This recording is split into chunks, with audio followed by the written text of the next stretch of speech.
stuff. Okay, I have struck the go live button, and then All I right. will send out the final tweets. Booksworm FM. Booksworm. It's pretty Don't sweet about forget, you're a Headspace. moderator for this channel. Okay, thanks. Hey, don't forget.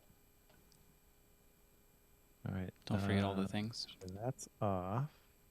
This is on. Change my thingy. There we go. These are the technical behind the scenes things that everybody loves. Sorry. People do get interested in that stuff sometimes. They do. So I cannot even tell you how many people have like reached out to me directly, Mhm. or I've seen posted places about. I hear Mike's using a books device Oh, yeah, because we mentioned it in the last episode. That's the only place I've really talked about it so far sure. publicly. So That's the only public place you've announced that. yeah, so far. We had a couple episodes in the can for Focused, so I'll talk about it there too. And I'm going to be doing a video webinar for the faith-based productivity community on my journaling workflow, where I think I I'll saw that, yeah. show it. You should join, be a co-host, and On talk about journaling with me. productivity thing? You want me to do Faith-based the journaling productivity. thing? I do it on paper. That's fine. I just published a digital journaling in Obsidian course, by the way. I saw that too. I'm on your email newsletter, dude. I see these things. I can never remember. I stopped looking at the unsubscribes because I started noticing people that I knew unsubscribing. Oh, that hurts. Yeah, yeah. I So I just don't assume anymore. You have to be a little careful with that though too, because sometimes it's people that you see a lot and you're talking to a lot, and then they unsubscribe Yep. from your letter, and then you realize that they're doing it because they're already hearing about it elsewhere, and they're just getting double the announcements, and they're just trying to get away Yeah, from the double. that is completely fair. I totally understand that, but It still hurts a still, little. yeah. Cool. Not cool. Not what I meant. Cool as in time to move on. Yeah, so got that. Got Notion. I suspect our Uh, chat people Heck. will be light today, given a different time Yeah, and day. my bad. Turns out we moved this so that my wife could wrangle people upstairs while Uh-huh. I recorded before she left for camp. Well, she left for camp already anyways, so if I have to step away, apology, but It's fine by me. Hi, Carol. No, on my end, like I am fairly wide open. I got a couple things I got to do for an Awana talent show tonight, but other than that, I'm flexible. That's I got a either crazy day. it's either good or bad And for today's recording. it'll be okay though. I need today's recording to Yeah? calm my mind. See what I did there? Should have waited till we were recording, I guess. Yep. um, Good job. yeah, so our church does this like youth camp, and there's half the church at the youth camp. Mhm. It's not just our youth camp. Usually there are other churches that come to it, and so it's sort of a regional thing. It's like half the church goes, and I did not go. I will be home with the kids, and I got asked to preach tonight. Fun. You got lots going on then, huh? Well, it is fun. It's just, yeah, lots going on. Cool. Well, do you want to start recording so you can be done recording earlier? Sure, let's do that. Okay. I just am trying to go through my mental checklist of all the things I need before we record. I think I got it all, though. You should make an external checklist for all the things you need before we record. I should. That's what I do. Had- It's the only Had way such a checklist I can do it. existed. I'm not sure I would have remembered to check it today, anyways. But yes, checklist manifesto. I should totally do that. Yeah, it's one of those, like, I get into this conversation with my assistant. Joel is his name. I don't think I've said that really, but he and I have a handful of checklists we use to run like Sunday morning, which are like 80 points long, and it's one of those where I can do most of that without ever looking at it. So it's like the complete and verify scenario. Hmm. And he kind of got onto me at some point. It's like, I don't really need this anymore. It's like, yeah, you do. Like, you do. It's like, tell you what, you run it one morning. You know this. There's certain stop points where you can stop and run through the list and make sure you're caught up to that point. I told him just Mm. run it to those points and then go look at it and see if you got them all. And I want you to do that every Sunday for 1 month. So he did. And by week 2, he was forgetting things. He's like, oh, yeah. And went back and did it. I was like, that right there is why we do the checklist thing. Because you do it so much, you don't realize that that was last week you did it and not this week. So it disconnects when it's the same thing every single time. Yep. All right. So yeah, I'm good to record anytime. Good. Let's push buttons. Okay. Uh, there's that. Okay, ready? Yep.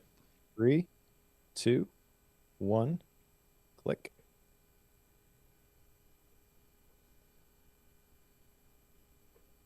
All right, I have some shameless self-promotion to do again this week, if that's okay. Joe Bulig. Fine with me. Uh, As long as it's I good released self promotion and not bad self promotion. I released another course. This Ooh. one is on digital journaling in Obsidian. This one has kind of been a long time coming because I've been journaling in Obsidian since January of 2020. See, I thought you were I going to went say back you've to been look. journaling in Obsidian since preschool. Well, if Obsidian had existed in preschool, I probably would have, but it did not. Fair point. So essentially, what it is it's 13 videos on how to step by step walk through the individual pieces of the daily journaling template that I have.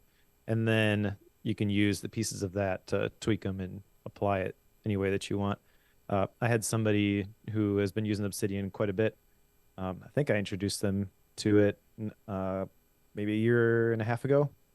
And they went through the course and they messaged me like, "Oh, I just discovered this one trick from this quick add thing that you do, and that was a total game changer for me." And it's always really cool to hear that kind of stuff. And that's what I'm hoping people get out of this. Not just here's how to do exactly what Mike does, but pretty proud of this one. So it is available inside the faith-based productivity community. All my courses are moving to Circle. I'm absolutely loving this platform. It is perfect for this type of stuff that I want to do. And as we record this, it is $27. By the time it publishes, it will probably go up to 37. I think that's what I announced in the newsletter. So I guess if you want first dibs on this kind of thing, you should check out the newsletter. And if you had previously purchased the journaling bootcamp, I moved everybody over and gave them access to digital journaling as well. But that is not a ongoing open offer. So uh, it'll be a separate course, but pretty proud of this one. And people should go check it out if they are looking to journal for personal development inside of Obsidian. There, exit soapbox. And I promise I will not keep releasing courses every 2 weeks. I just have some ideas for low hanging fruit here. And I want to build out a stable of these courses in the faith based productivity community because eventually I want to have a tier where people can get access to all of those with like Sure. a membership sort of a thing. So, sneak peek there of the future plans. So Mike has now forgotten one of the laws of power, which is keep your mouth shut. Sure. I figure people who listen to Bookworm, these are my peeps. So Sure. you get rewarded for following this stuff, listening to it in a I'm timely just manner. teasing, They of should be the course. first ones to know. But yeah. Because power is the ultimate thing you're after right here. I know that. So Yep, you know me. All cool. right. Sounds fun. Now, yeah, I think it will be. I'm a big fan. Side note here of the circle stuff. We tried to do this back in the day with the discourse stuff, but Yeah. the inline, like the comments with the course materials, people are going through it is pretty great, and I think people are a little bit. It's really easy to do that inside a circle, but it's not something that people are really used to. I'm starting to see a little bit of that happen where people are like sharing stuff and then other people are like replying. So it just takes like a little bit to get it going. Sure. But going through it together, like as a community, is really, really cool. And it totally changes the game when it comes to these sorts of courses. So I'm really, really digging this. And faith-based productivity community currently is free. So you should check it out. I will again I will break the rules here, give away my power. When it hits a certain threshold, I won't say what the threshold is. I am not going to just leave it open as a freebie forever. I do want to reward people who are like the early adopters, though. So if you've been on the fence, think it might be interesting, go check it out because at some point, there will be. I'm doing like these Friday video calls, these workshops too, which I know I've done them in the past. I just did one this week for Sean Blanc. Like I've done these paid, and I know I can deliver a crazy amount of value with these. I'm just kind of dipping my toes into those waters, and so right now, like you get not just the community, the courses are there. Again, those are separate things, but you do get with the community these Friday video calls that I do. So I walk through like I'm doing my journaling workflow actually this Friday as we record this. It'll all have already happened by the time this publishes. So if you're not joining the live YouTube recordings, you're missing out. I did one on what did I do last time? I think I did some life theme stuff. I'm doing one on my task management workflow, stuff like that. And it's always really fun to get a group of people together and talk through that stuff. So you should come check it out. Community.faithbasedproductivity.com. Totally gonna do this. I'm not familiar with Circle at all, so I gotta the things to figure it out. Based on what you're telling me, it cannot be too hard. Just guessing. No, it's really fun. And I was thinking about that because there's certain things that happen with the Bookworm community where I'm like, hey, Joe, can you take care of this? Because I can't do anything. Yes. And Yes. I, but keeping in the back of my mind, maybe Circle makes sense for Bookworm at some point, but Hmm. it's way Hmm. more expensive than what we're currently doing. So I'll just say that. But Maybe. Maybe. I'm not sure you see all the expenses that go with running a discourse of the size of the Bookworm Club. So probably not. Probably not. That's fair. All right, let's talk about action items. You want to go first or should I? I can go first. So I had two. One of those was to do green tea over breakfast. Now, to be completely upfront and honest with all of our favorite people on the internet here on Bookworm, I've been doing tea in the mornings for a while, maybe a year and a half now. I got away from the coffee habit, and we'll probably talk about that a little bit more later on in this episode. But I started doing teas, and primarily I was doing like black teas and such. Did green tea occasionally. This action item for me was to intentionally do green tea in the morning. And then if I'm going to have tea, say mid or late morning, it's okay for me to do a black tea or an oolong or something. But I will do those later, and then I'll do like the herbals later in the afternoon and such. That way I'm staying off the caffeine and such. But the green tea over breakfast is something I started doing. Uh, I obviously like this is not something I think you're gonna see like massive changes because I started drinking a different type of tea. I just know that the consistency of green tea every morning over breakfast, like something about that makes it simple for me. I like the routine that comes with that. So I've been doing that. It's a pleasant add to me. It obviously doesn't have any form of withdrawals from backing off on the amount of caffeine in the morning. So I have zero of those effects, but I like it. It's good. I know this is one that you had. Have you been doing this? I don't like green tea, turns out. Is it bitter to you? Uh, yeah, I don't know. I enjoy my coffee. It's totally fair. And I don't I hesitate to say this because this is like denial for everyone who has a substance addiction, right? Is like I could quit anytime I want, but I intentionally have chosen a couple times in the last couple weeks actually, like to forego coffee, so like it does not have a to prove to myself it does not have the hold on me. Essentially, like fasting coffee, etc. Sure. Certain points. but I just really enjoy the taste of a good cup of coffee. Yeah. And so I felt like that, like I don't enjoy this. I I don't think this is going to provide it enough benefit for me to justify trying to acquire this taste. So I have given up the green tea pursuit. I did have more success with some of the other action items though. Sure. Yeah, I know one of mine that I had. The other one that I had those two. So I had the green tea bit, which I think is going to stick pretty easily for me. The other one was to add yoga to like my workout routines in the mornings. I did this I think 3 times and was feeling like I was starting to get some traction on that. But then I quit very abruptly. But that actually has nothing to do with yoga. I had more to do with I had basketball last Friday and I tweaked my calf muscle somehow pretty severely, but it was a weird thing. So I'm in the middle of like trying to do a recovery on that. So I've been doing like arm workouts and stuff because my right leg is just torturous at the moment. So Joe has a limp. Mm. People like to call me Old Man Joe now. Super fun.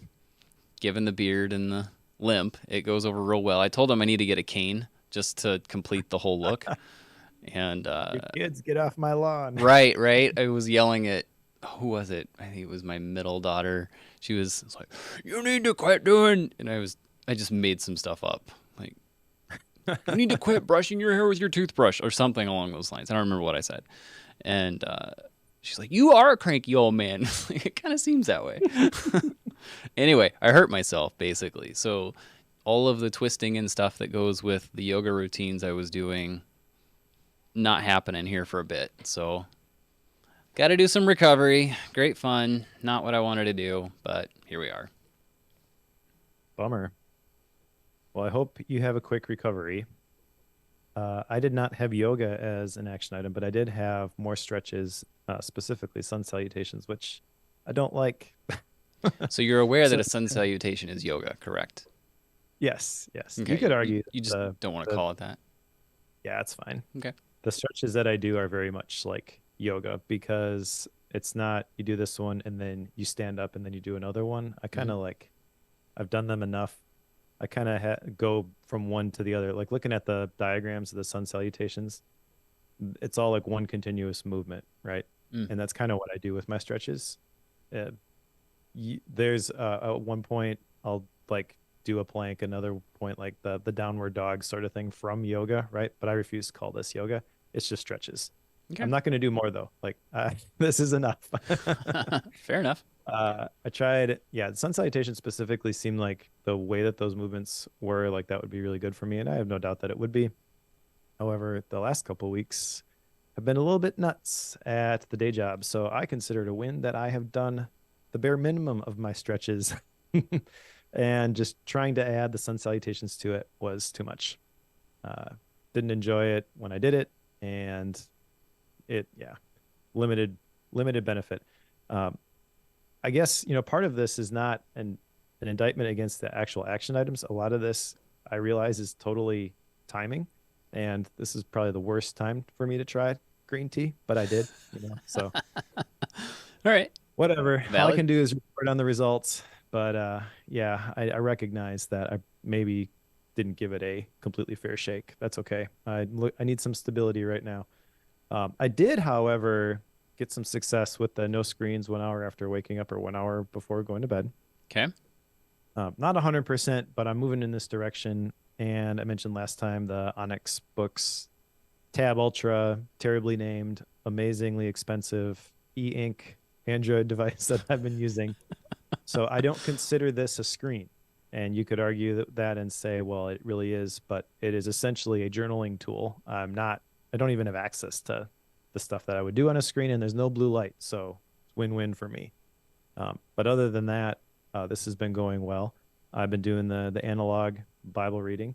I actually subscribe to the Wall Street Journal, and I read a physical paper every morning now. And So we got old not man always. Mike here too. What's that? So we got old man Mike coming in here too. Yeah, it's not always like right at the beginning of the morning. Sometimes I'm halfway through my workday by the time I crack it open, but it's been enjoyable. And my son has gotten into reading the Wall Street Journal. I don't know how many 15-year-olds read the Wall Street Journal, but Toby does. Yep. That makes him cool, weird, whatever. I don't know. I told him that when I was a freshman in college, I had this professor who would have us read the Wall Street Journal and then once a week write like a one-page paper on a current event from it, analyze it and the economic impact. What are the factors that contributed to the story? He's like, that's such a great idea. I think I'm going to start doing that. But Nice. I don't know. I like it. I like it because the Wall Street Journal specifically seems less political. It's all about the markets, right? So it's the market impact of the current events. I think you said you read the Wall Street Journal too at I one point. used to for a couple years. I did have debated getting back into it, but pro tip with the Wall Street Journal: whenever it comes time to renew, like for your annual renewal, cancel your service, or at least attempt to cancel it, and they'll cut your renewal fee almost in half. Just Nice. just a heads up, because they do the market thing too. But I remember doing that. Like it was like 50 some dollars to do the first year or something. I think that's what it is right now. And it was like 170 something I think to renew at the time. And then I was Yep. like, I'm not like I'd do the 50 to 100, but I am not doing that much. So I went into cancel and then it cut me a discount for like 80 something dollars. Like, well, that I would do. So Nice. done. So, yes, Yeah. pro tip, try to cancel. That probably goes for a lot of services, but Yeah. Audible has a thing like that too, or they did because it's like a credit a month or whatever. And I've been an Audible member for long enough that I have a whole bunch of audiobooks that I need to listen to. yeah. So I went to cancel it and they said, "Well, what about, one every other month?" And that actually is a pretty decent cadence. They call it a silver plan, I think, but Okay. it's not available on the website. Of course. Yeah. It's one of those So, like you can get to the plan, but you got to go down in like the terms of service footnotes to find the link to do it. One of those. yep, yep, exactly. And then the last one I had was the Harahachibu, the fill your belly to 80%. And this is kind of coupled with an idea from today's book on savoring and just enjoying the meal as opposed to just eating because you're not full yet. And this has worked. I've lost almost 5 pounds. Nice work. Yeah. So I will continue to do this. I've actually gained a little weight recently, which is actually good for me. And my wife has joked that it comes from the beard. So, like, everything's like beard jokes here lately, it seems like. It comes from the beard and the stuff that gets caught in it. Probably, yeah. Though I'm meticulous about getting things out of it if it happens to get in it. So, I don't like the whole I dirty can see beard that. thing. I can't handle that. It gets to that point where it's constantly that messy. It's like it needs a trim. That's kind of Yep. where I land. Yep. All right. Should we get into today's book? Sure, because this is going to be fun and possibly long. Uh, yes, maybe. Hopefully not. Today's book is How to Calm Your Mind by Chris Bailey, who has been on, he's actually been on the Bookworm podcast. We've had just a couple of guest interviews, but one of them was when we covered hyperfocus. We had a special segment at the end of that where we talked to Chris about his writing process and how he uses text edit to write all of his books. Fascinating conversation about writing processes and clicky keyboards. So go back and listen to that one if you want. We also covered back in the day the Productivity Project, and Chris is a cool guy. And I bring those up because there's a trajectory I feel here with Chris's career. The Productivity Project was there's all this productivity advice out there. I tried all these experiments on myself, and here's what I learned. Right. So all the standard advice that you have heard, work really long weeks, work really short weeks, like number of hours, and everything in between, Chris did. And he documented this is what impact it had on me. And that was a really interesting read. And then he followed that up with Hyperfocus, which is a little bit more moving away from the standard productivity advice. And focus is obviously deep work, that sort of thing. Very much becoming a superpower in today's culture, the ability to focus on and complete the things that you mean to do. That's how you become excellent in almost any field, going back to Deep Work by Cal Newport. I am mentioning all sorts of books here. I hope you are grabbing some of these links as I'm just talking. I'm not. Probably should be, but That's okay. uh, and then this one is even more in line with the it's not, how efficient you can do things, but how effective you are. And the limiting factor here is not the computers that we all use all day, every day, but it's really our brains. And I think this is fascinating. I feel like this is the perfect timing for this type of book. And this is broken down into 9 different chapters. We're going to attempt, I think, to get through all of these today, but if we have to jump around, I'm okay with that. Chapter 1 is the opposite of calm. Chapter 2 is striving for accomplishment. Chapter 3 is the burnout equation. Chapter 4 is the mindset of more. Chapter 5 is the heights of stimulation. Chapter 6 is stimulation fasting. Chapter 7, choosing analog. We're definitely going to have a conversation when we get there. Chapter 8, calm and productive. And then chapter 9, where calm lives. And what's interesting about this is it's kind of wrapped up in a personal story by Chris in chapter 1. But before we get there, what were your initial impressions as you cracked this one open? yeah. So I originally, when I pulled this up to look at it, it's like, okay, this will be interesting. I was thumbing through it, doing the whole how to read thing. Thank you, Adler, and was just kind of getting a feel for how is the book laid out.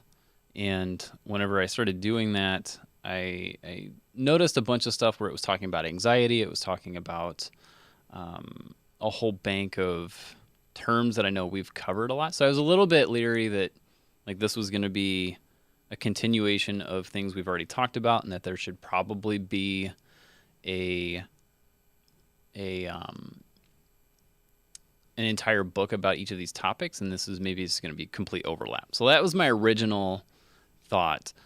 Then he started off the book in the preface. I think it's in the preface where he tells the story about his anxiety attack in the middle of giving a speech, giving a talk on stage. And that's when I realized, he might cover some of that, but just knowing Chris Bailey's style, it's very likely going to end up with lots of science behind it, because that tends to be a lot of what he does. Was not disappointed by that. But I have to say, like, I was a little bit leery because of the initial, like, what I was finding in it, but I was also leery because how to calm your mind. An ADD person reading this is like, sure, okay, yep, you're going to calm Yeah. that race car down. All right, we'll see. And I have lots of thoughts around that particular intersection that I'm sure we're going to get into, but for now, suffice it to say that like this was one that I was a little leery to read at first, but as I got even just through the preface, it's like, okay, I'm on board. Let's go for this ride. So he quickly caught hold of me. Well, let's jump in here because you mentioned the panic attack. That actually is in chapter 1, which Okay. is the opposite of calm. This is kind of the setup for the whole book. Chris was giving a talk, and Chris has done a lot of speaking. Kind of my first introduction to him was a TED talk that he gave. I think it was around the Productivity Project. And the TED organization mentioned in his bio that he is the most productive man you would ever hope to meet. Now, Chris doesn't go around talking about himself that way, but the TED organization did. So that's kind of a big deal, right? And I know he's given talks for big companies, big audiences. And so this story that he shares is kind of interesting because he said that he suffered a panic attack right before he was giving a talk to 100 people, which you could read this 2 ways. You could hear that story and be like, 100 people, that's a lot. Most people I've ever spoken to is a handful. That would intimidate me. But also, if you understand what Chris had done, this is nothing. He's done this a Right. million times. Right. So this was interesting to me. And the other thing that's interesting about this is he describes the panic attack and he describes kind of what was going through his head, processing it afterwards, all that kind of stuff. And it does not feel sensationalized. He I mean, a panic attack is not a great thing to have, but it's not like your life is completely debilitated after that point either. So if you're following the playbook of writing a book off of personal experience, I could see one aspect of this, which is the editor being like, no, you got to make this more severe. I'm thinking of like James Clear in Atomic Habits, where he almost died when he got hit with the baseball or the Yep. baseball bat, right? Right there, that's a very emotional beginning to the book. And you get sort of that with this, with Chris Bailey, but it's not that extreme. And so, because it's not as extreme, it doesn't evoke the same amount of emotion. And I actually think that's a good thing. I feel like it's tempered a little bit here, and that makes it probably a little bit more relatable. But I'm curious what your perspective was on that story that he shared at the beginning of this in chapter one. It was a little weird to me because I've never really had someone attempt to explain the details around a panic attack to me. It's one of those that like I'm not even really aware that I don't understand the details around it. And then when he started spelling out all of those details, it occurred to me that this isn't some massive breakdown. Like the visual that I had in my head, like when someone tells you, "Yeah, I had a panic attack." In my head, that's like this massive freak out moment where people hit the ground and they don't know what to do and they're debilitated. Like that's the image that comes in my head. And it occurred to me as he was explaining this that that's a very flawed view of what that is. And I'm not sure where that image came from in my memory, or like where was that concept cemented in my brain. I don't know. I don't know where that picture comes from.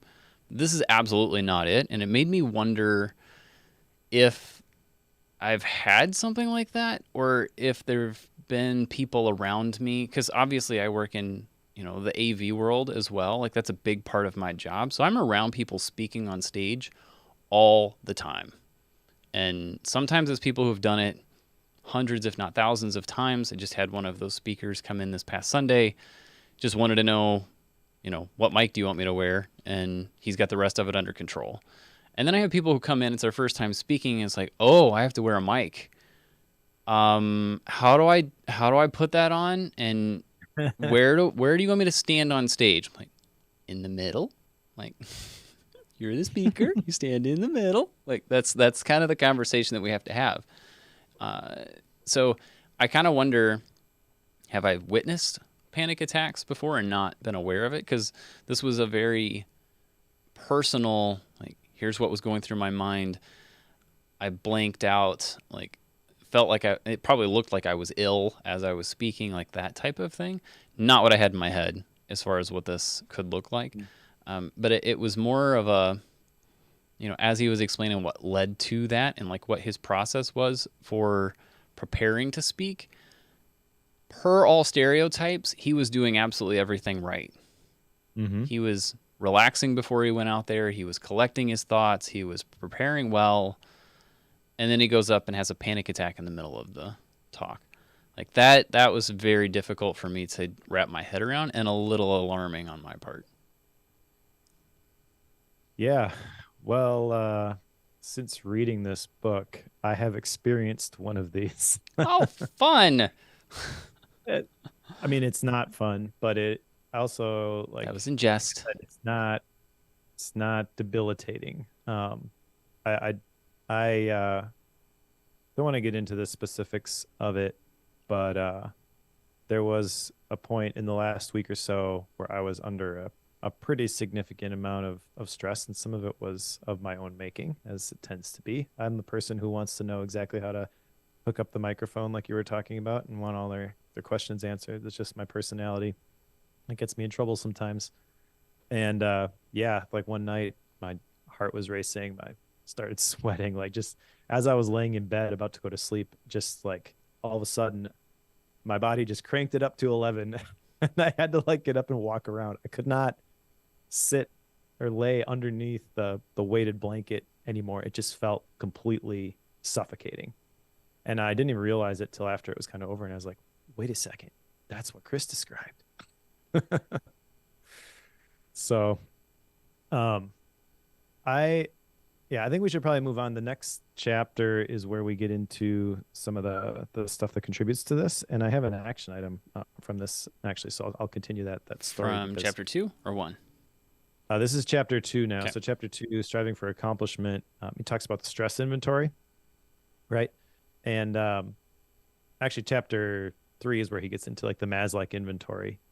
I took that, and I discovered that there's three different scales at work there, and one of them is how you deal with it. And like Chris, like I've got pretty good ways of dealing with stress, but then there are the other two, which are factors of your environment, and those were off the charts, right? So I had a little bit of a inkling that something needed to change, and then just coincidentally, right after that, but before we recorded this, experienced it, and I was like, "That's not fun. We're gonna fix this."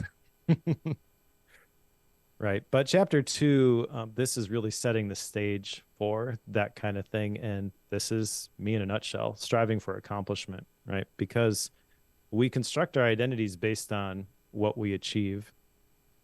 And that kind of sets the standard in our minds of what we should, quote unquote, be doing. And there's a couple different kinds of stress he describes here. There's acute stress, which is the temporary, significant one off events. And I've experienced some of that in recent history. Just stuff has happened with the day job that you got to deal with. But the real thing that like pushes it over the top is this chronic stress, the continual and repeating stuff. And so that's the thing that I want to take inventory of. He talks about the stress inventory here, making a list of all the things that stress you out. I'm totally going to do that. And I think this chapter does a real great job of just laying the foundation for the way we think about productivity. He defines it as accomplishing what we set out to do, but we have this accomplishment mindset that's just ingrained in us, this set of attitudes and beliefs that drives us to constantly strive to accomplish more. And this is insidious. Like you don't even realize it. This is why I think I take such a strong stance on habits versus goals, because I tend to lean that way. If I fixate on a goal, like I'm going all in with it, it's happening no matter what, and it'll kill me if I'm not careful. So that's just like a boundary I've got to put in place there. Yeah, this is a challenging chapter, I found. He's talking about this accomplishment mindset, which he defines as a conditioned set of attitudes and beliefs that drives us to constantly strive to accomplish more. And then he talks about like the more mindset a little bit later too, and that's hard. Like, as you and I both have been in this productivity space, and like, how do I make sure I am doing the right things and doing as many things and filling the time appropriately? The problem with that particular view is that what I just said, filling the time, isn't the answer. And that's what we tend to do is like, I got an extra 20 minutes. I can, put this in those 20 minutes. That's the wrong view there. And trying to like deconstruct how many different places that this permeates is a challenge. And a good way to attempt to do this is what you're saying in this stress inventory.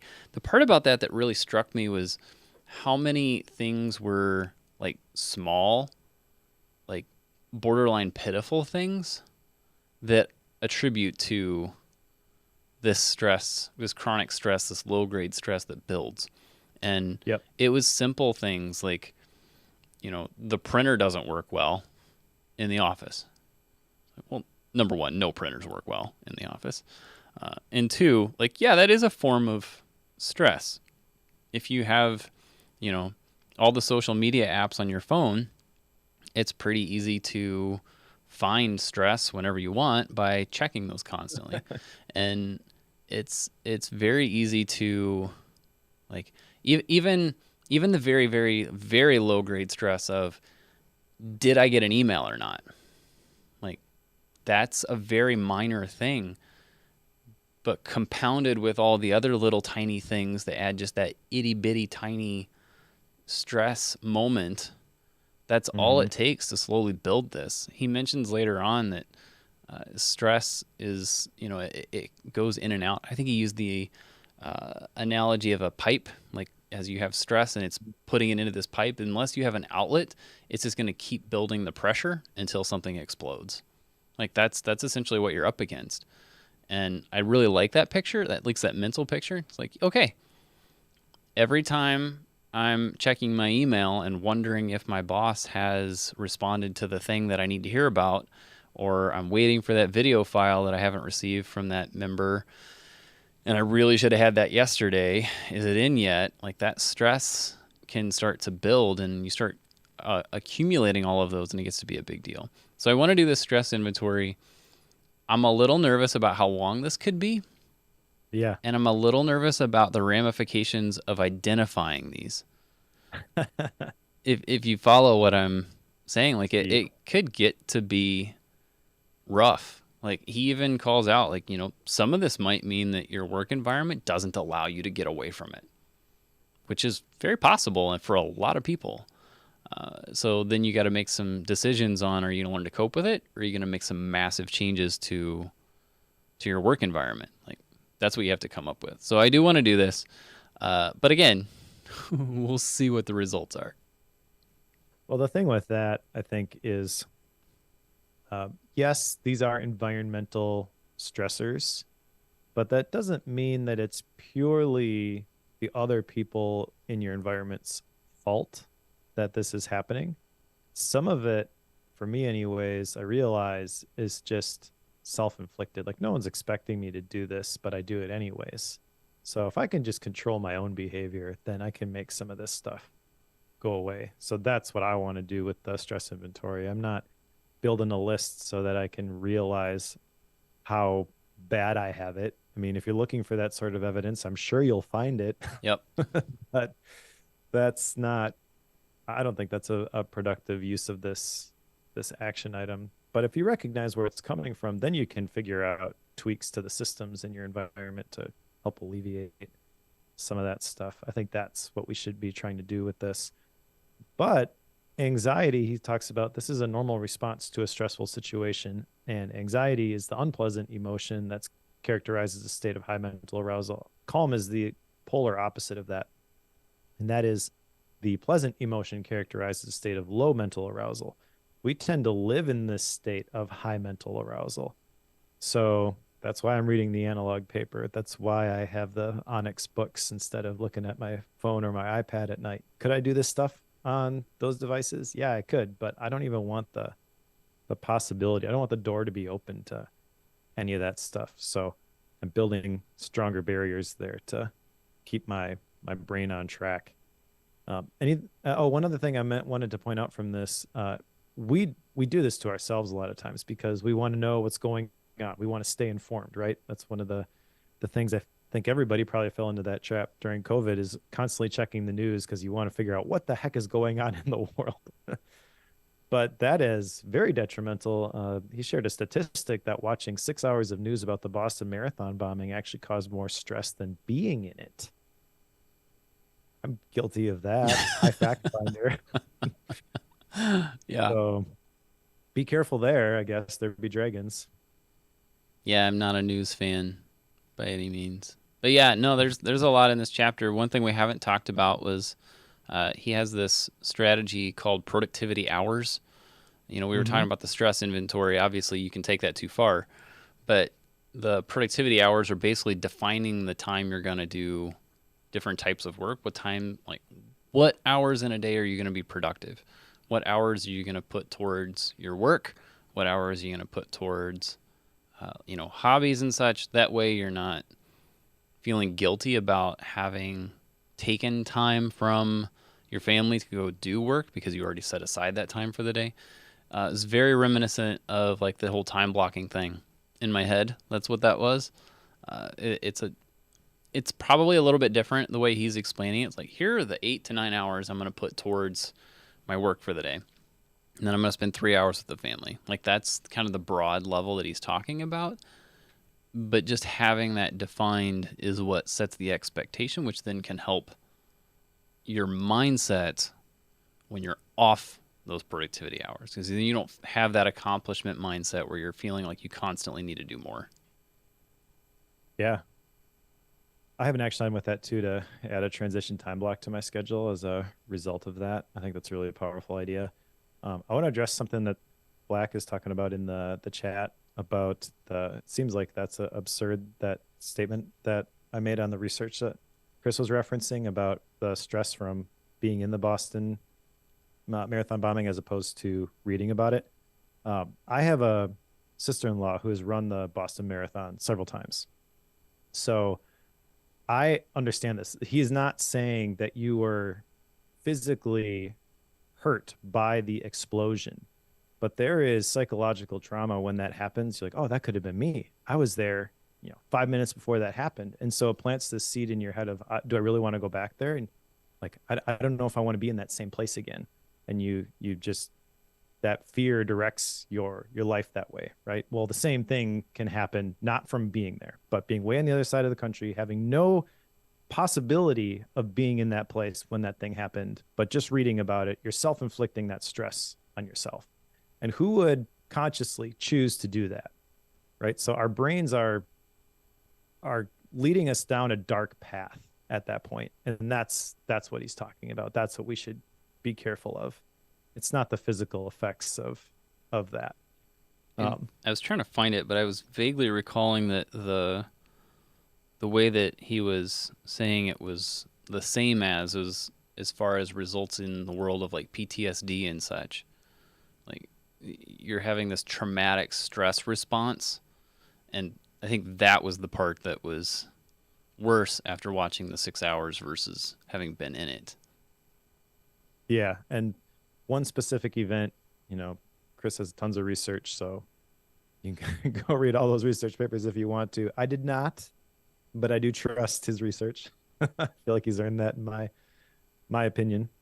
Um, but this actually probably leads into the next chapter. So let's go there because the next chapter is chapter 3, the burnout equation. That's the ultimate end of all this chronic stress.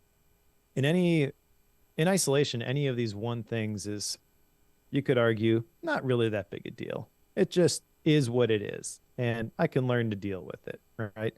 But when you continually submit yourself to this kind of stuff, when you continually put yourself in that environment, your body's not really equipped to handle that. And we're not on the savannah trying to escape saber-toothed tigers, but our brains still kind of trigger that way.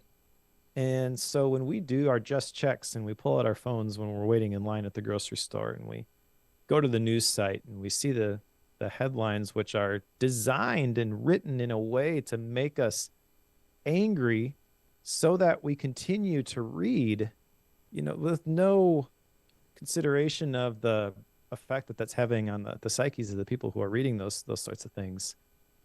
We need to go into this with both eyes open. So burnout is more than just exhaustion. It also makes you cynical and unproductive. It's also not an individual disease, and there's two ways to deal with it. You can decrease your chronic stress, or you can increase your burnout threshold. And so that assessment that I took, there were a couple different scales to that. One was basically, how do you deal with the stress that you experience? And that score actually for me was pretty good. And then there was one, which I hate this term, but it was cynicism. And it's basically, do you feel like you are making a difference in what you are doing? And essentially the core driver there is, do you feel that your actions translate into results? And then the other one is just kind of like, if I remember right, trust, like your relationships with the people around you, and do you feel like you can let stuff go when you delegate it to people and things like that? And those two scores were pretty high for me, and I realized that I was a lot closer to this red line than I cared to admit. And then shortly after that, as I mentioned, having the panic attack, my eyes were really open to this. Like, Chris didn't just say this. This is really true because I just experienced it too. So crappy way to verify that the information I just read in this book is accurate, but I feel like I just sort of lived it out in a sense. So what do we do about this? Number one, I think figure out where you're at. I mentioned this is where he mentions the Maslach burnout inventory. I took that test. He gave me a link to the one that he recommends, the one that he took for this book, because there's a bunch of them online, but there's one specific one. I forget the person who put it together, but I'll grab the link and put that in the show notes if people want to go through that for themselves. But then figure out how you can reduce the stuff that's going on in your life. And again, you don't have to just like bail. Sometimes you can't do that, but there are little things that you can do to kind of ratchet down some of that chronic stress. And then there are other things that you can do to increase your burnout threshold. That's where like all the analog stuff comes in, but we'll put a pin in that till we get to chapter 7. Yeah, they call out. He's got the 6 burnout factors here. These are things that can contribute to burnout. One of those is workload control. You have control of your environment or not. Insufficient reward. Underpaid is probably the easiest way to understand that one. Community, are you connected with the people around you? Fairness, obviously, is it fair to work where you're at? And values, do you have an alignment with values in the process? So those are all pieces of the pie that can go into the equation as well. And the easy ones to understand are like workload and insufficient reward. Like those are easy ones. Am I being overworked? Am I being compensated well? Am I enjoying the work I'm doing? Like those are all components of that. If the answer is no to all of those, like you've got too much work and you're not, fulfilled in the work, guess what? You're on the fast track to burnout, and it's not gonna, be kind to you. So that's where, we talk a lot about like values, missions, goals. Mike loves New Year's resolutions. We talk about these things and we absolutely love some of them, and some of them we're like, interesting, not doing that. But a lot of it is, are you on the right mission? A lot of things come back to that. I feel like that has a big role to play in this, just because your tendency to tolerate the factors that go into burnout become much higher. Like that's what you were saying, like increasing your ability to, your burnout threshold. That's essentially what you're doing. When you don't have an alignment of goals or mission, then that threshold can decrease. Thus, burnout is achieved much quicker. So it is interesting to see this equation. I've not really thought about burnout as being a combination of cynicism and being unproductive on top of exhaustion. In my head, it's just an exhaustion and lack of motivation that goes into burnout. So seeing some more of the detail around it, super helpful. I'm glad he put this in there. And it's not just the environmental stressors. A lot of it is, like I said, self-inflicted. That actually is probably the place to go into the next chapter here, because burnout is. He mentions in this chapter, chapter 3, it's not individual disease, but chapter 4, the mindset of more. The problem with is really the way that we think about our work and what we're doing. We always want to do more, and more always has a cost.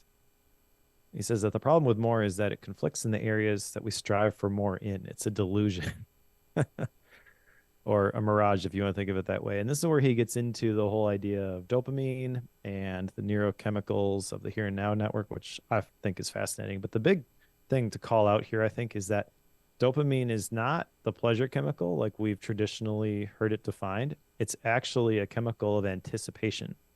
So the more that we achieve and accumulate, we think we're going to be more satisfied, but actually it just feeds this desire for even more. It's more than we want.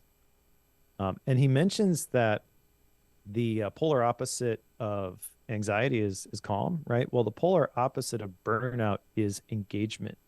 So this is really where we start to fight this battle, I feel, is in our own heads and being satisfied, learning to be satisfied with the things that are going well. this is where he talks about the idea of savoring. And I have an action item to make a list of the things that I savor. And I mentioned savoring in connection with the uh, what was the name of that thing? Hachibu, Oh, yeah. right, from Ikigai, and how fill your belly to 80%, but also just savor the food that you're eating. Um, I had experienced this last night. My wife and I went out on a date, and we have this sushi place that we like to go to, and it's good food. So traditionally, just keep popping the sushi Yep. rolls, right? And I think normally my experience with that is we overeat because we order a couple at a time and then a couple more and then a couple more. And I went into it just with this mindset of I'm going to savor the food as I eat it. And I'm not going to focus on am I hungry yet, but just focus on how good this actually tastes. And that resulted in us eating one less roll than we normally do. This So, is yeah, this whole chapter is like it's chock full of all the dopamine stuff, right? And and compounds that with how we tend to do multiple things at one time. Like we can't just go to the grocery store or drive to work. We have to pop on a podcast while we do it. Or I'm going to do a workout, but I'm going to listen to podcasts at the same time. Or I'm trying to think of another example. We always have to listen to music whenever we're doing a lot of things as well. Those types of things, if you throw in the filling of gaps as well, whenever I'd go warm up my lunch, it's not uncommon for me to pop it in the microwave and immediately pull out my phone and check on a few things while I'm waiting for it to heat up. And then when it's done, I'll put my phone away, grab my lunch, come back, sit at the desk, watch a couple YouTube videos while I eat. Like that's a very common routine, but that's from this accomplishment mindset and this mindset of more, of like constantly trying to make sure I'm filling all the time with potential things and always trying to do more. Like the problem with more is there's never a completion point. There is no finish line with that. So at some point you have to decide that you are content with where you're at. Otherwise, it's this constant striving for destruction without realizing that that's what you're striving for. And this is where the reason we're doing that is because we're looking for these dopamine hits, right? My problem comes in, it's like, okay, the ADD world, that's the main crux of the problem is a lack of dopamine. So the flip side of dopamine is that's also your motivation and focus drug as well.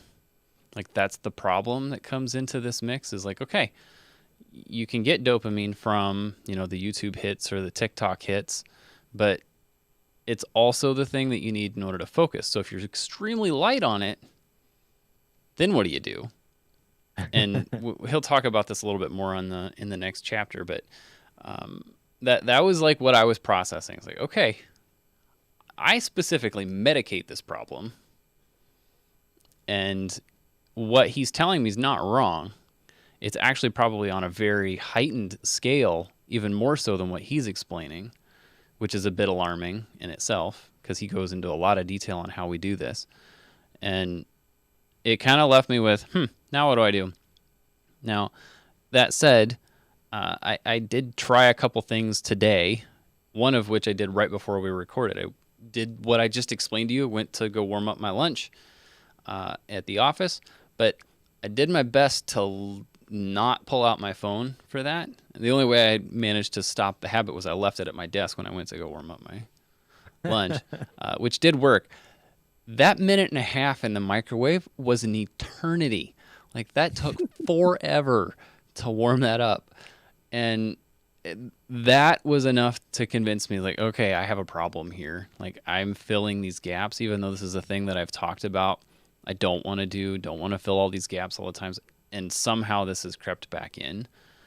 Thankfully he addresses that one a little bit later as well. But that's the mindset he's talking about. Like when you're constantly trying to fill all these little tiny holes with something, that's when you get to where you're just doing way too much. So yeah, he talks about how we find balance when we reduce our dependence on the dopamine and that the neurochemicals of the here and now network, the serotonin, which makes us happy, the oxytocin, which makes us feel connected, And the endorphins, which make us feel euphoria, those are not active when the dopamine network is active and vice versa. So it's not that dopamine is terrible and should be avoided at all costs, but this is the place to go into the next chapter because chapter 5 is heights of stimulation. And this talks about how algorithms are designed to give us dopamine and sell us stuff. So our digital world drives us away from calm. And he makes a point which I really appreciate in this chapter, that companies aren't charities. It's not their job to protect us. But the things that they give us, we need to recognize these are super stimuli, which he defines as highly processed, exaggerated versions of things that we're naturally wired to enjoy. And the insidious thing about the super stimuli is, combined with the molecule of more, we always want the next level, right? So super stimuli makes us less happy with the natural things that we are wired to enjoy. And the example that he uses here is, well, there were a couple of them, but the one that I wrote down was pornography and sex. Sex is not bad. Sex is not pornography. It's a super stimuli version of something that we are naturally wired to enjoy. And actually, if you engage in pornography regularly, it's going to make you less satisfied with the sex that you have. Right? This is not a sex podcast, so I'll just drop it there. But that's the one that I feel like is constantly in our face, and recognizing the goal behind that. It's not in alignment with the overall maximization of the enjoyment that you get out of your life. And again, there are a lot of different places that you can arenas that you can apply this or see this playing out, but that's the one that stands out to me, probably because I'm the men's ministry coordinator at my church. But this super stimuli is everywhere, and you got to recognize that your brain craves this stuff, but every single time that you go to it, you're essentially rewiring your brain and making it impossible to be happy without more and stronger doses of that super stimuli. I mean, it's hard to talk about this and not compare it to substance addiction, but it kind of works the same way. So I don't know. We don't think about dopamine as that big a deal, right? Everyone does it. We all pick up our phones 200 times a day. So I'm not that bad. This person does it more. I can quit anytime I want to, but I don't know. Kind of feel like we don't realize what it's doing to us until it's too late. And then if you had to like cold turkey, the reaction you had when you were standing there waiting for your food to get warm, that's a very minor version of this, right? But Yep. we should all be doing those tests on ourselves to try to locate, how addicted am I really? Right. Yeah. And it's one that you don't realize what's happening, right? People talk about pornography and it's like, well, I'm not hurting anybody. I don't know that that's true. Like, and there's a lot of science that would say the opposite.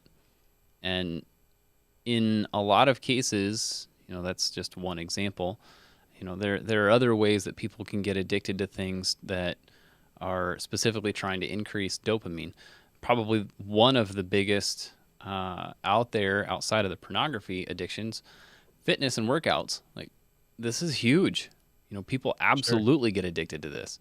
And it's hard to really explain that. Like, are you addicted to exercise? Well, let's process that a little bit. If doing exercise gives you dopamine, which it does, and you're doing things like pre-workouts and such to help with your workout, like that's essentially what you're doing, is you're giving yourself a dopamine boost before you give yourself a dopamine boost. You're going to get to a point where this is now a requirement to have a normal day. And well, let's take me for example. So I medicate for this, right? For my ADD. And what I specifically do is try to take at least a day off, if not 2 days a week, off of those meds, so that it kind of somewhat resets that baseline for dopamine, knowing that I'm flooding with that whenever I take my medication. So I'm aware of that, and yet you slowly like work your tolerance up to that. So then even with like trying to watch YouTube over lunch, like that's another way of like getting small amounts of dopamine even on top of that.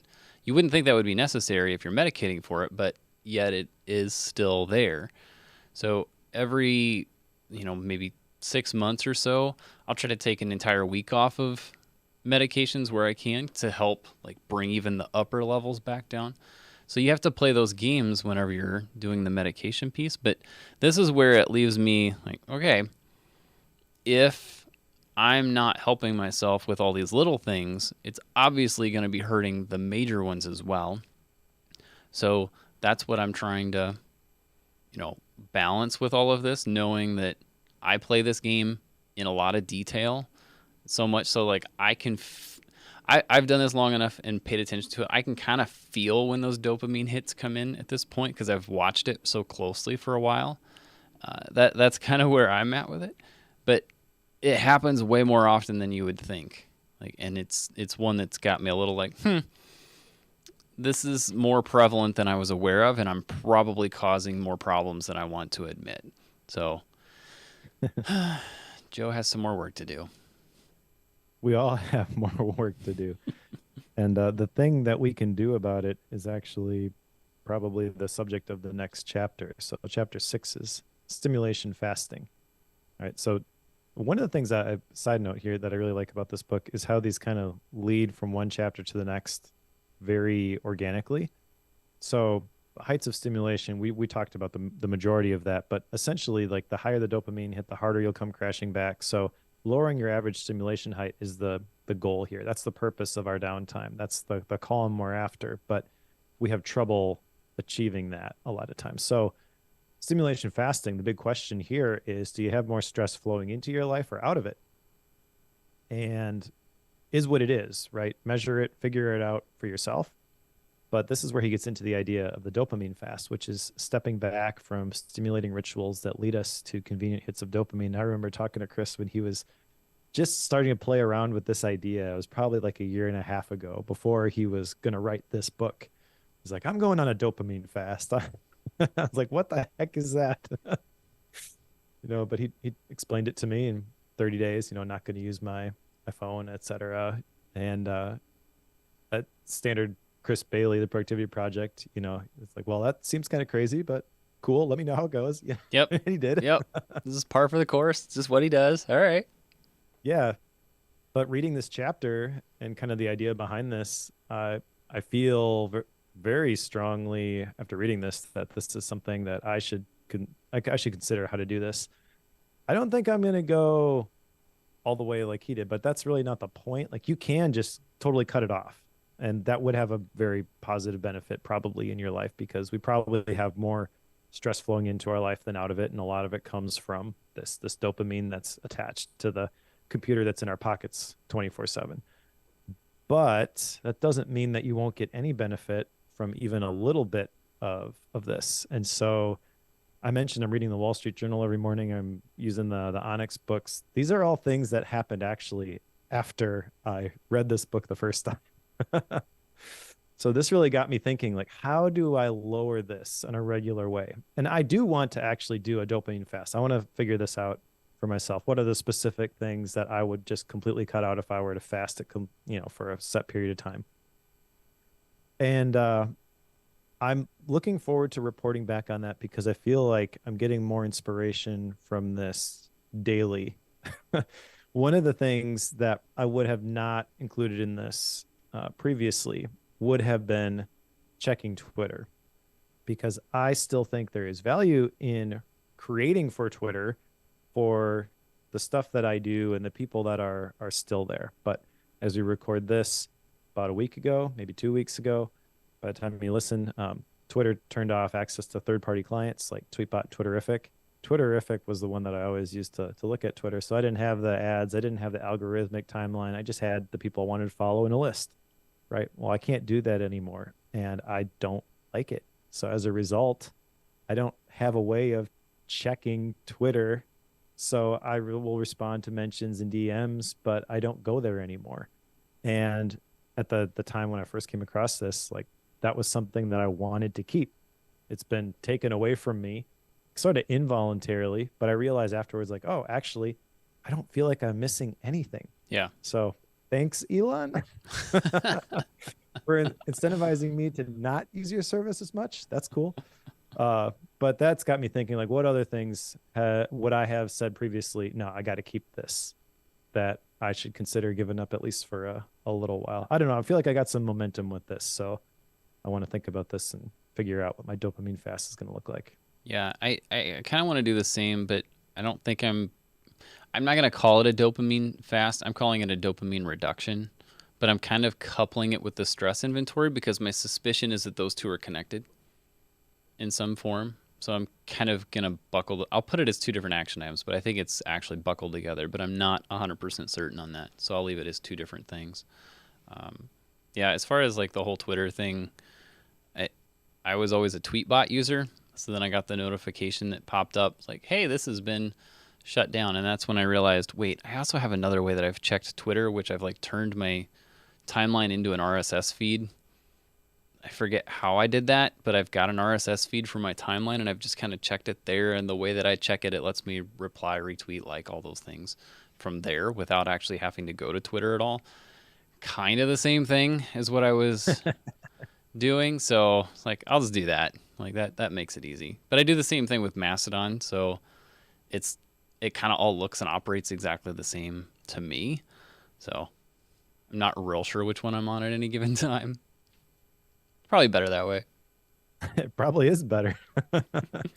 I've been playing around with the Readwise reader service lately, and I'm loving that.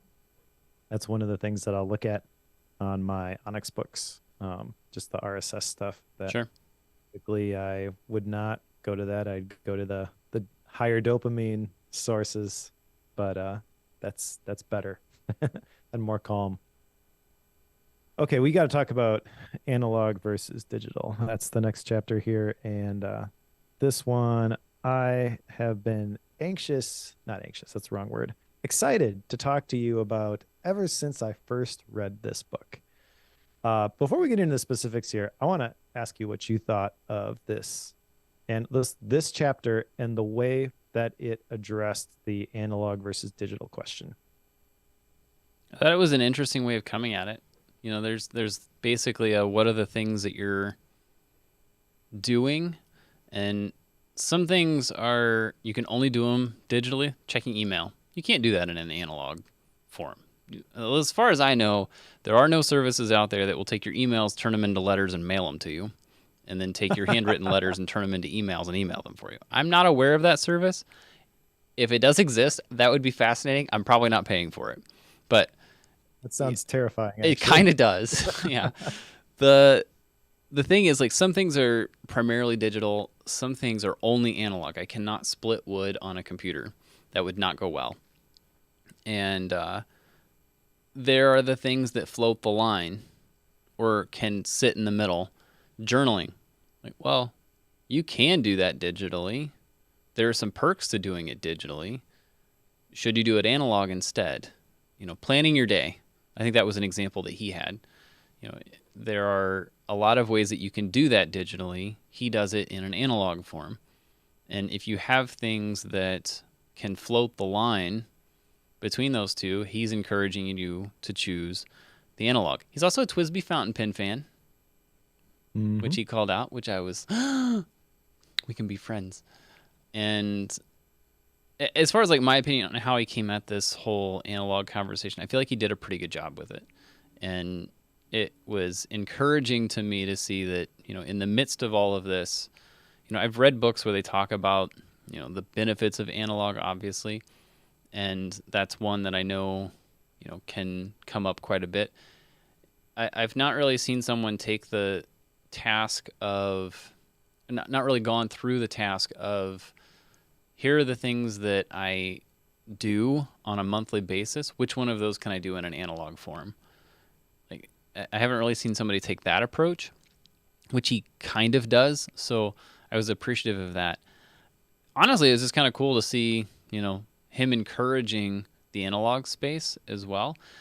But I also want to point out that he's also not referring to just pen and paper world, which is what we Mm, tend to think of and where like you would tend to go. He's also referring to like communication and friendships and relationships, yeah. which that part of the conversation is not typically brought up whenever this particular divide is discussed. And he's referring to even like actual talking on the phone as an analog piece. Like he's referring to that particular component as well. So knowing that he's referring to get together with people in person, and that's a big deal and that's very important. That's what he's encouraging here, not just the let's text or I'll like your stuff on Facebook. Like that's not what he's referring to. He's like get in person with each other and talk. Be people. Don't do the fake stuff. Don't just do texts and little interactions. Do actual conversation. So that was challenging. Like I like the safety of sending text messages. So having to open up and do the phone calls, like I get it. So he's not wrong in that. Yeah. So I think you're right. He does talk about some of the other stuff, but I think that the way he described like analog versus digital, because there's a lot of activities that we could do in either of those. In fact, he's got like a Venn diagram of the analog activities, the digital activities, and the stuff that we could do either way, right? The way he described that, I think, is the best I have ever heard anywhere. I have heard about the Oppenheimer study about people who retain more because they take analog notes, right? That's the whole genesis behind why I started doing sketch notes and stuff like that.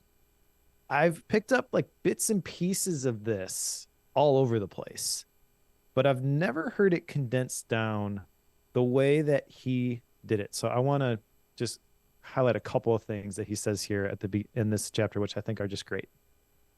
Number one, finding calm in the analog world is far easier. Okay, so that should start to move the needle that way a little bit in terms of the defaults, right? Page 158, he says the digital world is valuable only so far as it supports what we intend to accomplish. So can it help us follow through on the intentions, not just do stuff more efficiently? Okay, great. That's all set up for two specific criteria. When we want our activities to be efficient, we should use digital. When we want our activities to be meaningful, we should use analog. I think that is brilliant. It's probably a gross oversimplification of analog versus digital, but I'd never heard it phrased that way. And when I heard it, I was like, that makes so much sense.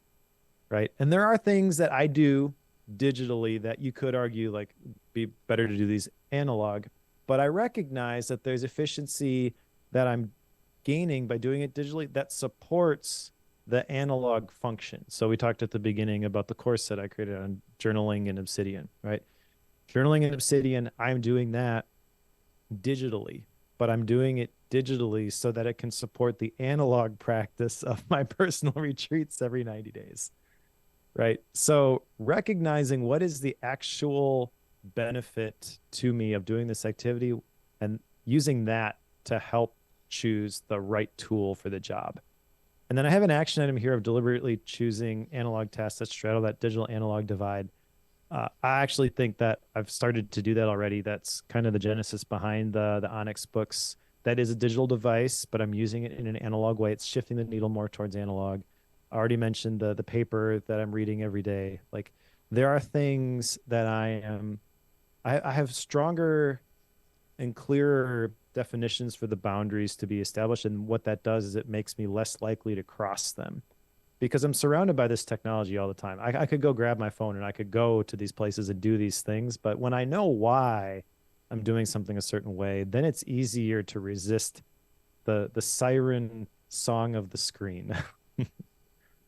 Yeah, it definitely reminded me of Neil Gaiman writes all his books with a fountain pen in a notebook. And Mm. when I heard that, it's like, huh, fascinating. But then I remember, oh shoot, what was the I think medium is the message. Neil Postman, I think, is the book where he was talking about. That might not be right, but he was talking about how when the typewriter came out and it became a thing that people could write books on a typewriter, and it was a bit weird to people who had written by hand, and they made the comment that they just don't write the same words on the typewriter as they would with a pen. And that's always stuck with me that, something about the medium that you're using to write does inform the output that you're creating. And whether or not we want to admit that, like it's my brain in both cases, but whether I've got a pen that I'm writing on a piece of paper with or I'm typing on a keyboard, because those two mediums are so vastly different and they have different potential and different speeds with which you can think and articulate your thoughts, it changes the entire outcome. Now, it doesn't really matter if you agree with me on that particular point or not. The final result is true. Like that does happen. And they've proven that many, many, many times with all sorts of studies. So you can't really argue me on that one. The difference is which one are you going to choose? Like they're not saying one's better than the other. They're just saying it's different. And this is where like I tend to do this with when I'm choosing technologies for what our church is going to do. The question isn't necessarily is a technology or a thing that you're going to use good or bad.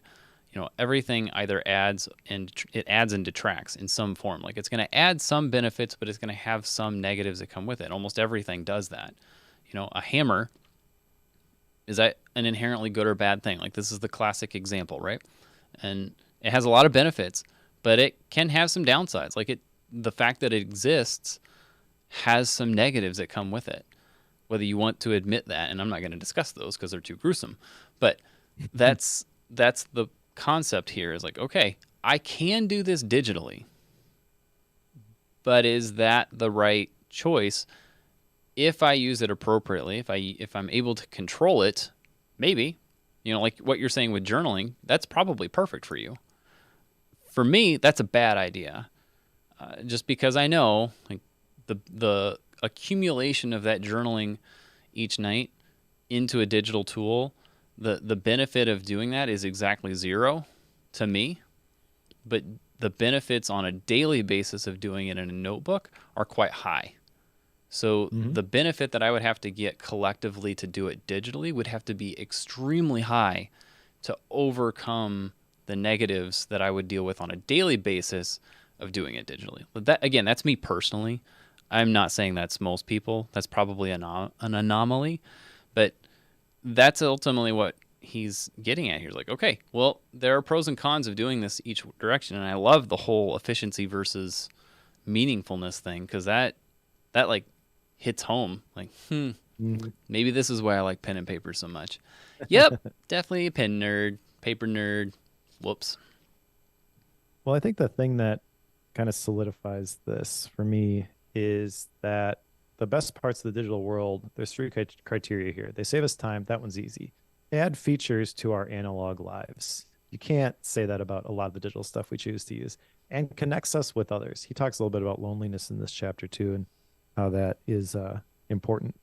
But the big thing that we need to recognize is that for my situation, for me specifically, is this ultimately a net good or net bad thing? Or a different way to say that is this helping me be more productive, which kind of gets into the next chapter here. So let's go into chapter 8, which is calm and productive. We have to identify what our productivity inhibitors are. We become less productive as we become more anxious. We have less attentional space, going back to hyperfocus. We talked a little bit about that. Anxiety makes our work take longer. This is not a surprise here. But it also isn't just that anxiety makes us less productive, calm makes us more productive. So this is where he like takes everything that we've talked about here in terms of the stress and the anxiety and the scientific case for calm, and then applies it to the productivity world, which is probably where a lot of people like you and I first came to Chris Bailey, right? And I feel like this is a really good transition. This is really well done. It's not prescriptive.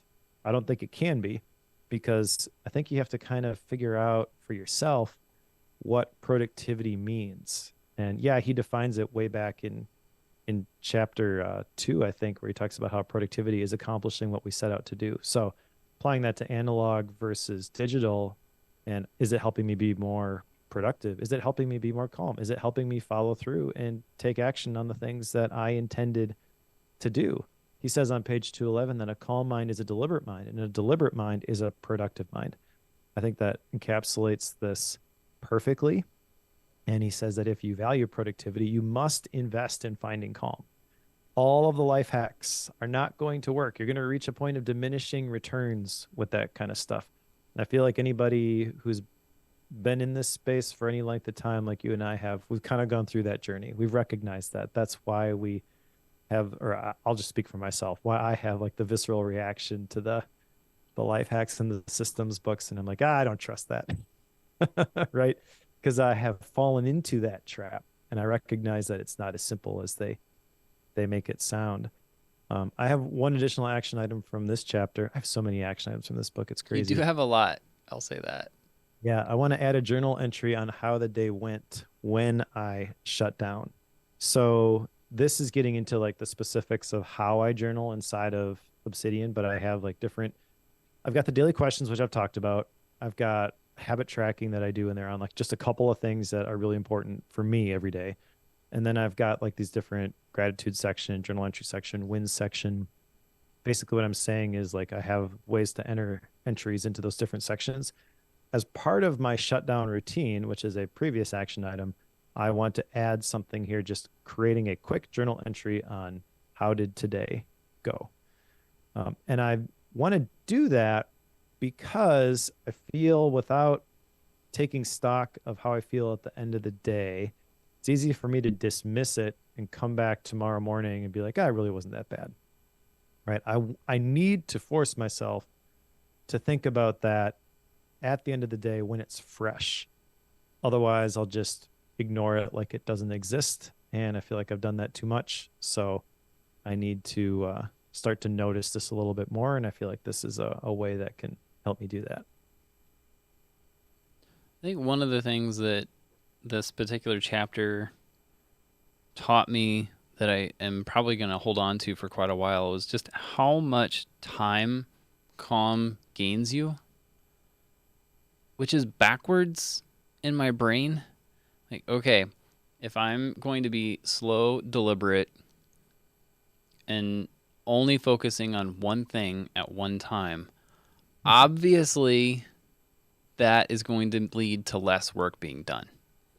But using some science and some quick napkin math, he was able to come to the conclusion that for us to get 8 hours of work done with an average level of subclinical anxiety, it takes us at least 9 hours and 19 minutes to do it. And that Yeah. I'm going to call it an hour and 20 minutes. So like that extra hour and 20 minutes it takes us, like that is stuck in my brain right now. And I'm like, okay, if I can settle down, have a little peace, have a little calm, be more deliberate with what I'm doing, I should be able to get things done much faster. Like it's that whole, how does that go? Slow is, it's something like slow is deliberate and deliberate is fast or something like that. It's in the cooking world, mise en place Oh, yeah. territory. I've You know heard what I'm that. talking about? I know the phrase. I don't know what it was, though. Yeah, slow is precise, precise is fast, or it's something along those lines. And I I can't help but think that there's a lot there. So again, I was kind of experimenting this morning just to see, can I explore with some of this preemptively to see how this plays out. So I was trying to make sure it's like, okay, before I go do a task, what is it that I need to do and when is it done? Like just takes 10 seconds in my brain. It's like, okay, this is the thing. I got to finish editing this video and it's done when it's loaded on the computer and ready for Sunday. Okay, great. And then Went, cranked it out, was done in like 20 minutes because it's a very quick beginning and end, quick fades sort of thing. And had it loaded and was done. And then I came back to my desk after loading it. I was like, huh, that was weird. In my head, that was going to take like an hour and a half or so. And it was 20 minutes, start to finish. Like, huh, I wonder what I normally do in that time frame. Like, it was just a weird experience this morning. So that's something. I don't know that I have a. I got to look at my action. I'm similar to you. It's like I had so many things I'd written down that's like, huh, wonder what all I've got for action items now. But one of them that I had written down is like not using my phone to fill gaps. That's kind of related to this because it's one where like if I hit a spot in the video editing where I'm not real sure what I need to do next, it was very common for me to just quick check something on my phone as a distraction from it. And it's not one that I find is helpful, obviously. So trying to figure out how that's going to play into things. So I feel like not using the phone to, distract from something and just being deliberate with, let's do the task. It's done when it's done, defining that ahead of time. I feel like that's a lot harder to do than it is to say. And I know that I'm not going to do well with this, but I'm going to try to at least start to incorporate those little tiny bits. So we'll see.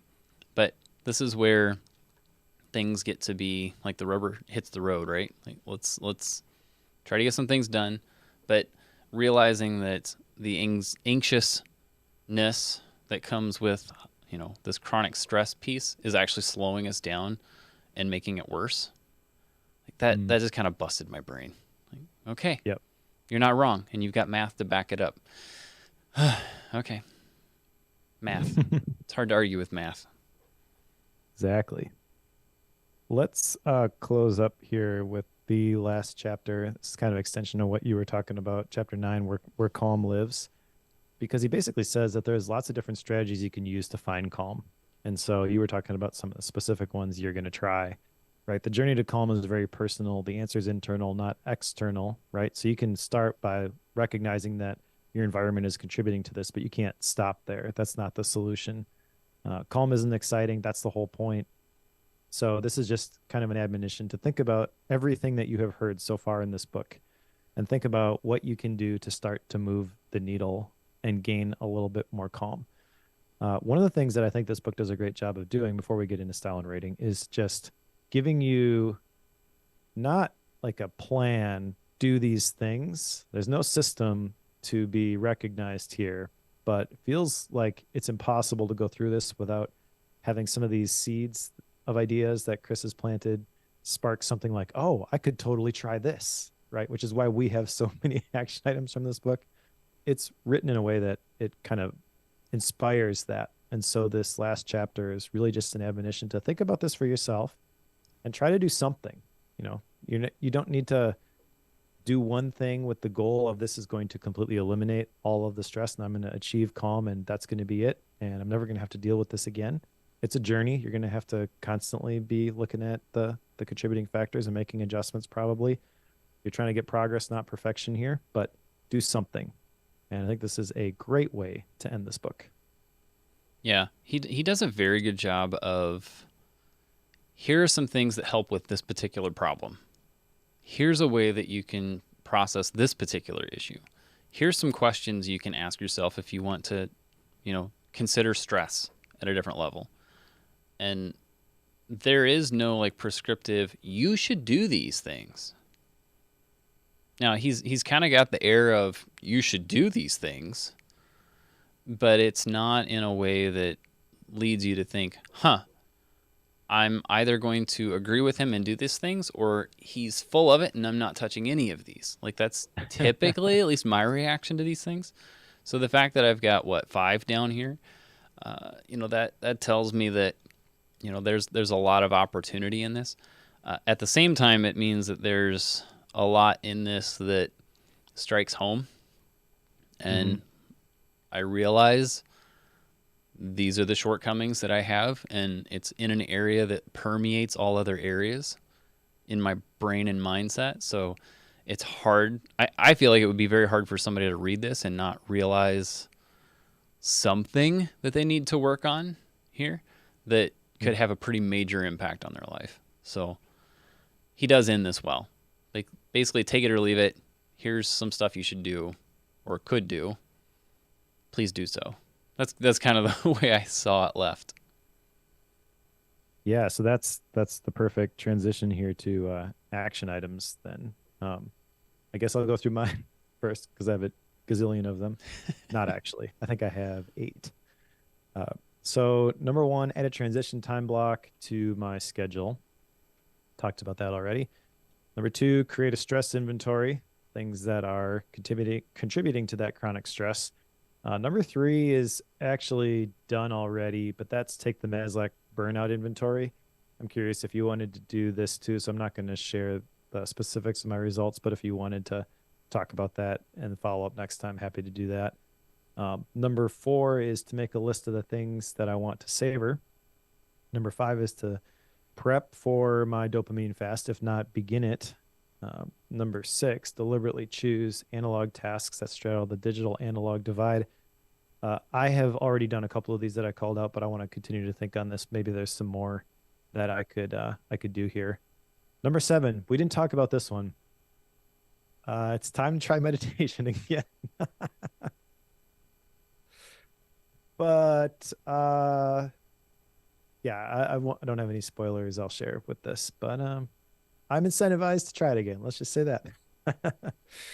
Number eight, add a journal entry on how the day went when I shut down. Talked about that one too. So this is a lot. I don't expect that all of these are gonna be done or have stuck, but something will have. I'm excited about having this many action items, to be honest, instead of intimidated or feeling like this is a big burden that I have to try all this stuff. Um, I pleasantly surprised to see that many action items from this book, to be honest. What about you? There's a lot here. Like as I'm looking at this list, like you've got a lot, I've got a lot. I have not taken this burnout inventory, but I will take this burnout inventory. And yeah, so send me the link. Whatever you used, I'll jump on board. I'm game with that. Okay. So I'll do that. I want to do the stress inventory. So I'll go through that as well. I need to do this dopamine reduction, basically paying attention to the things that are causing that. Again, I think that's tied to that stress inventory.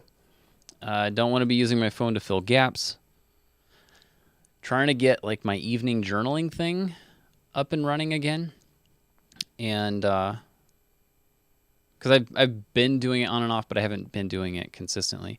I also wrote down meditation here, and I will attempt that once more. I think I'm starting to like realize some of the things that go with it that I've misunderstood in the past. Like the more times that we have this come up, the more I understand about it and the more interest I have in that. Blake's calling out the Huberman podcast. I think he did that with Sam Harris. I think I'm in the middle of that one right now, actually. So hearing Sam Harris talk about it, seeing Andrew Huberman talk about it from a scientific neuroscience level, it coming up here yet again. Here we go. Round and round we go. Here's the merry-go-round. But yes, Yeah, I'll give it a shot. I had not heard of Sam Harris previously, but I did see that come up, and he's got like the neuroscience approach to mindfulness meditation, right? That's the Yep. guy. Yep. Yeah, he's got an app called Waking Up, which I have just started experimenting with. Um, I'll save you some money if you download it on the App Store and go into the subscription. It's $100, but if you go into the website, it's first of all less. I think it's 80, and then there's a big long sales page about it, and there's a link for like a scholarship, and click on that, and then basically he says that if you apply, they'll give it to you for free because they don't want anybody to not do it because it's too much money. But then Sure. they right away offer you like the half price thing. We were talking about at the beginning with like Audible and stuff like that. So Waking Up does that too if you do it through the web. Fair enough. Fair enough. Tricks of the trade. Yep. All right. Let's give this book a style and rating, shall we? Sure. Okay. So I kind of talked at the beginning about the trajectory of Chris's writing and kind of how I like where his career seems to be going. And I definitely really like Chris as an author. I feel like he's very approachable, very relatable, and has a lot of interesting science behind the the books that he writes. Not just, hey, there's this study that says this thing, so trust me, but just interesting tidbits. He digs some of that stuff out from the research studies that all the other books just kind of mention and kind of generalize. So that being said, like I like Chris Bailey's stuff. I also think this is the best book that Chris Bailey has written so far. When this came out, and full disclosure, I am friends with Chris Bailey at this point. But when this came out, I wrote a Amazon review, a verified review, because not only did he send me a copy, but I also bought one, support my friend. But I gave it a 5-star review, and that 5-star review is legit. I will give it 5 stars here as well, because I think it's really good. I think I went into this skeptical because his previous work was How to Train Your Mind. That was an Audible original, and that was all about mindfulness meditation. So that's kind of what I expected when I heard him talking about this book was this is going to be mindfulness meditation. Well, we both have an action item associated with that. I think it showed up on like a couple of pages. Yeah, it That's was it. very small. It was not a big part at all. No, but it was so it wasn't what I expected, but in a very good way. I think this is a book that everyone needs to read. There has never been a better time for this book, and I feel like Chris is the right person to write this. I'm thinking of like other books that we've read that have kind of talked about this. Like I remember reading The Shallows by Nicholas Carr and not really enjoying that one. A lot of the people who speak to this stuff, they tend to be just that doesn't click with me. It feels like they're not who I am. They are out in their cabin in the woods and tinfoil hat society, and I just have a hard time relating. That's completely unfair to the people who write those books, but that's just the resistance that I have typically to this type of material. Even though I totally understand it and like I should the importance of it, and I should totally resonate with it. Well, Chris has finally resonated with me. Like this is a great book. I will be gifting this book to a bunch of people. I guarantee you, because it's a really fun read. It's a really easy read. It's impossible not to be inspired by this. It it's good. Everyone should pick this up, and I'm going to give it 5 stars. I am just gonna sit here and say ditto. That's awesome because it's absolutely a 5-0 to me, and it's one that I know.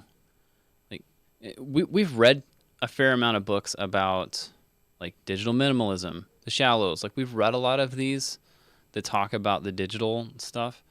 This does go there, and then hits it from a neuroscience level, and then just moves on. Like Chris nails how much time you should spend on that, and then shows all the other stuff around it. So it's obvious he's been writing for a long time because of the structure that he's able to put into this. And this is absolutely one of the books I'm going to be recommending to many, many, many people when it comes to anxiety, digital control, and so forth. So, yeah, this is a great book. He's a great storyteller. He structured it very well. I know one of the footnotes, he had a comment about how he was telling one part of his story. It's like, this is a little out of order. I restructured my overall story somewhat so that it made more sense and was more approachable. It's like, huh. And I hadn't even connected that that happened. I wouldn't have known that had I not caught that footnote. It's like, huh. And he did this so well that it's hard to know, how did those things fit together? But at the same time, like, it's very cohesive and it very much builds on itself and makes it very easy to figure out what it is that you should be doing. Obviously, with the 4,000 action items that we have for this particular book. So this is absolutely one you should pick up if you haven't already. Awesome. Well, let's put this one on the shelf. What is next, Joe? Yeah, so coming up next time we're going to cover Why Has Nobody Told Me This Before by Dr. Julie Smith. Like I mentioned last time, she's the TikTok doctor. And from what I understand, she was the first psychiatrist, I'm not sure which one she is, that started a TikTok channel and started sharing like mental tidbits for people, and apparently has a very successful practice and has written a book about like little mental things that can help you that people don't really realize. Thus the title, Why Has Nobody Told Me This Before? So kind of excited to see what you think of that one, Mike, but I think it'll be a good conversation for us. Kind of follows in the same thread, I think, as what we've been covering, but I'm not going to say that for certain. And All then right. what we got after that? Then we have one that I have pre-ordered and just recently arrived, and I just want to go through this with you. It is The Creative Act, A Way of Being by Rick Rubin. This is the one that a lot of the people that I follow in the productivity space are going nuts about right now. And I think it'll be fun. Is this the one that we So got tagged in on Twitter here recently? I think I saw I think so. Mike Verdi mentioned it at some point too. So yeah, I feel Yep. like I've seen this around. Should be Yeah. good. This looks like it'll be fun. You got any gap books? I do. I just finished reading a book with my office mates called Glad You're Here. This is Walker Hayes and Craig Allen Cooper. Kind of an interesting book. Um, if you know that name, Walker Hayes, he's a semi-famous country hip-hop singer. And this is actually the story of these two and his coming to Christ story. So this is why we read it as part of our staff. But anyway, fascinating story. The biggest takeaway I had from it was actually building tight friendships. So coming so close to people that they can share in very messy, hard times in life. So interesting book. Definitely like a testimony type book. Very cool. How about you? Yeah, I have one. So here's the story behind this. I mentioned the faith-based productivity community, and I am trying some different things in there, keeping tabs on what happens in there. And I have set up this space called Introduce Yourself, where people just, this is who I am, what I do, And so I was watching that a couple weeks ago, and I saw someone named Reagan Rose appear. And I'm like, that name sounds familiar, but I don't know where I've seen that before. Turns out Reagan Rose has also like spirituality, Christian faith based like productivity stuff. And he's got a book, which I had no idea existed, but looks fascinating, called Redeeming Productivity. So I bought it, and it's short, and I'm going to read it for the next episode. And I'm Awesome. excited about this one. Cool. Sounds fun. Sounds interesting. I believe so. All right, let's wrap it up there. Thanks, everyone who supports the podcast. Thank you for listening. Thank you to the live members who join us on YouTube and banter with us back and forth in the chat. That always makes the episodes better. I really appreciate people who are willing to do that, but I especially appreciate the people who are willing to support the podcast financially. It really means a lot to Joe and I, and it helps us keep the lights on. So thank you to everyone who is willing to pitch a couple bucks our way every month, $5 a month, $50 a year. If you want to do so, you can go to bookworm.fm/membership and sign up. When you do, you get a couple perks, some Gap Book episodes Joe recorded, a wallpaper I designed, the mind map files for the books that we read. I do a dump every couple of months and upload a bunch of new ones. So apologize if I'm a little bit behind, but there's more coming soon. Please be patient with me. But really the thing that you're helping to do is to keep Bookworm going. 163 episodes in. Really enjoy this. Don't want it to stop.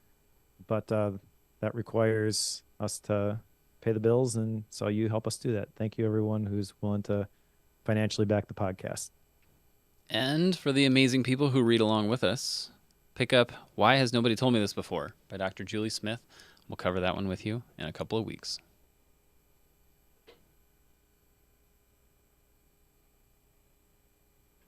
All right. Hour 42 minutes. I call that a win. Woot, woot. Felt like we were going a little bit quick there. We definitely could have made it longer, but turned out good. Good job, Blake. I'm not sure I needed that comment there at the end. Yeah, I know. Hey. Wise guy. All right. Do we need to pick a date for the next one? I'm like, Let's I know do it. you got stuff to do, kids upstairs. I got a new computer I got to migrate over to. That's the real thing That's there. the real reason I'm itching to go. I don't blame you. How about the ninth The ninth. at 2 p.m. Central Time? I can do that. We normally do this, right? 2/9. 2 p.m. Yes, you did miss it, Blake. to Well, 4 actually, I'm not p.m. sure if you were here at the beginning when I talked about my journaling and Obsidian course, but that was basically the last time that we talked about it. So Bell was not needed much this episode. What kind of computer? Fancy new MacBook Pro. Look at that. Got the new M2 Max, the maxed out Max in the 16. I So- wish I had gotten the Max. I have the Pro. The one thing that Mhm. is annoying about it, which I didn't really think was that big a deal at the time, is that the Pro can only do 2 monitors at once. So I have 2 monitors on my standard desk setup. Every once in a while, I wish I could use my Lunar display and put the iPad as like a teleprompter, but it can only do 2 displays Sure. at a time. So that doesn't work. I only needed to do other than that, it's one fine. external, but I want it to have a lot of guts for video encoding because it seems like I'm doing a lot more of that. And I'm actually getting to where I'm doing a lot of pretty heavy audio work live via my computer. So like I've been doing a lot of Pro Tools stuff, running effects in and out of the computer live, which takes a lot of guts in the computer to do that. People don't realize how much processing power it takes to run audio, but it does. Like for example, we're in the middle of replacing our soundboard in the sanctuary, and the soundboard that we're replacing it with has a computer in it that is a 128 core processor in it. Like that's what we're talking about to do that. So that's the game that I'm in the middle of. Great fun. Anyway, all that to say, Joe has a new computer. I'm itching to go set it up. All right. Well, let's let Joe go set up his computer. All right. Anything else you want Thanks, to say? everybody. I gotta go over there to shut this off still. Nope, I'm good. All Thanks, right. everyone. See ya.